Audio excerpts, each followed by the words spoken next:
Anxiety is an ally. Use it. Do you think anxiety is good or bad? And Mm, what are the pros and cons of both sides? yeah. I That's a really interesting question because, I feel like I can describe it as a negative, but I don't think that it is. I don't think it's inherently a negative feeling. I don't really think that our feeling should be having inherently bad, like, definition to it. Like, for example, like we have happiness, we have fear, we have sad, envy, jealousy, but these are just natural feelings to us. I think it's the action that we place on these things that can make them or seem to society inherently bad, but I don't think that any feeling or at all is inherently bad. So I wouldn't place anxiety as a negative connotation. I think anxiety is normal. Anxiety can be good. I think I actually learned in my psychology class one thing was like it's sometimes good to have a little bit of OCD because if you have a little bit of OCD, you're getting on track of your assignments, you're getting there. But like anxiety can also push you to do great things. It can push you to move past that. Like, for example, my anxiety pushed me to write a book that I didn't even think was possible. So I think that me detailing, my experiences, it came out to be something good. Objectively, society would view it as. So I wouldn't place a negative connotation. Neither would I say it's a positive thing, but I think that I can take a more optimistic spirit towards anxiety. So It's yeah. like Yeah. anxiety is like that first breakaway stage or that first breakthrough stage before getting into an ecstatic energy, possibly. Like you gotta go through a little bit of Yeah. discomfort or a little bit of like tensions Mhm. inside before going through a breakthrough. Exactly. I feel Yeah. like even for it to just feel real, like sometimes you have to go through something, some type of strife. I don't know, something to I don't know, it makes the experience even more worthwhile. Like, you went through that and then you're like, okay, I came better out it on the other side. So yeah. I agree. Anxiety is definitely an emotion, a sensation that can also wake up something that you didn't know existed in you too. Mhm. It's how you want to perceive it. It's also makes you aware of things that you are really worried about that could be emotional, but also logically, right? You can be afraid of the future because you don't know what that future looks like. And your anxiety will always think and overthink about like, what are we doing? What are we doing to prepare Yeah. that? But also that anxiety can also say, well, I am going to take action to prepare for that unexpected event and start doing something relevant, constructive, and I see that you do that. I'll give you a good example for what you were saying. It's like you were running track. Mhm. That's an excellent coping mechanism because think about it. Anxiety is all this energy, right? Mhm. It's hitting you from every single angle. And even though you were scared to think about the pressure you put on yourself, right? Yeah. It's like, oh my God, I gotta run, I gotta wait for the gun to, Mhm. and then Mhm. suddenly you didn't freeze, you didn't fight, or you didn't flight. What you did is you took Mhm. action. You still Yeah. did something. And I believe that is one of the key things, the exposure to gather more information when you have anxiety. It's like, what information are you going to gather outside of anxiety so you can actually go back and say, okay, I can feel this way, but I'm noticing that my anxiety doesn't dictate what I can possibly do, even when I feel that way.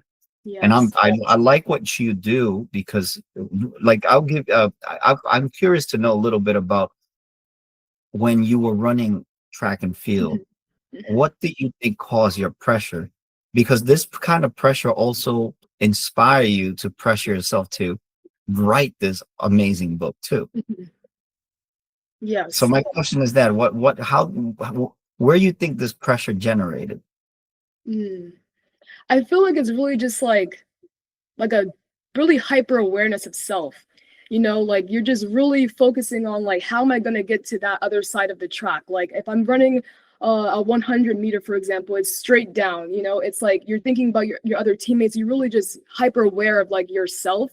I think that anxiety, like it builds up that pressure of like, oh, I have to like, focus on my form. I have to focus on my acceleration. I have to focus on my start position. It's like so much things that's going on in your mind. And I think that's what builds up that initial pressure of like trying to just be better. Because I think in track specifically, it's like you're trying to PR, you're trying to get your personal record, you're trying to beat you. It's you against you. But I think that that can also be a lesson towards life. You're always trying to be better than, you know, yourself. And even if some people have unhealthy comparisons to other people in the world, inevitably it's really just against yourself, because like we're growing each and every day. We're literally shedding layers of ourselves from our epidermis every single day. Like we're growing, you know, and I think that that's a big pressure to have, you know, to just feel like you have to constantly evolve. And for me, like I'm trying to be an ambitious person, right? And I think that like that my anxiety kind of pushes me to do that as well, which is why it can be a positive thing. And again, like we were saying, again, it could also be a negative, just because it's like, when am I going to be content with self? Like, when am I going to just say, this is it? But there is no it. When there's, you know, when you're trying to like just do so much, and like, and even like my voice and my pace of talking, like I've got that a lot. And in my communications class, they were like, you know, I just speak really fast. And I think that my anxiety also like, it's like, it can't just like slow down, you know, even my arms are like, it's a lot that happens. Like, and then I like what you said about the nervous system, like parasympathetic and sympathetic, you know, what's happening, fight or flight stage. Like, you know, I chose to fight in a sense, because it's like, you're trying to just get going, right? But it's like, you can also like find it, like you can be fleeing the scene if you're not like going past this uncomfortable state of anxiety. Like it can really either do good or do harm. I don't know. It's interesting. It's like awareness, right? It's like the more you become aware of yourself, the more you become aware of the impact of self. Mm-hmm. It's like you can see the ripple effects of it, right? Mm-hmm. And, so I think the anxiety is when you become aware and you try to grow, because ultimately, if like, you know that saying, ignorance is bliss. Mm-hmm. It's when you're ignorant, you're not really looking to grow or looking to be better, right? And when you're just going through. But when you're aware, you look for growth. You look for the details in the self to basically, it's like carving. Like you're literally like carving, like Michelangelo. Like you're carving your marble, and it's like shedding the pieces. It's kind of like painful. Like for example, for my anxieties is it's pausing too long in my sentences. But before I used to always say ifs, and do a lot of filler words. But now I become aware where I just do like a slight little pause rather than saying if things like that. But those are little stages. It's like now I'm on another stage where it's just I have that little gap silence, and it took me a while to get used to the awkwardness in the gaps. Yeah, but it's like little fillers that go through it. Right. That's what I'm trying to like work on. Just trying to like pace myself so that I can just understand and like make it transferable for other people to also just understand what I'm saying without like rushing past things or like get it. Cause like, again, like that could also like ramp up like my nervous system, like, you know, constantly in a rush. Like, let's calm down. Let's come to some type of, you know, state of calm. So. Help us continue to embrace these human experiences and explore more about ourselves and others by just subscribing.